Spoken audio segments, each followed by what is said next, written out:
2026 August 1వ తేదీన రాష్ట్ర ముఖ్యమంత్రి శ్రీ చంద్రబాబు నాయుడు గారి ఆశీస్సులతో చిత్తూరు ఎమ్మెల్యే శ్రీ గురజాల జగన్మోహన్ గారి ఆదేశాల మేరకు శనివారం ఉదయం చిత్తూరు 37వ డివిజన్లో వృద్ధులకు, వితంతువులకు, వికలాంగులకు, వికలాంగులకు 37వ division BJP incharge G Shanmugam ఇంటింటికి వెళ్లి ఎన్టీఆర్ భరోసా పెన్షన్లను పంపిణీ చేశారు. ఈ కార్యక్రమంలో ఎన్డీఏ కూటమి నాయకులు పాల్గొన్నారు.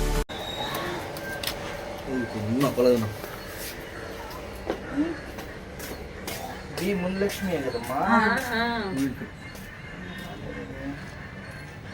సౌండ్ వచ్చింది సక్సెస్ అని.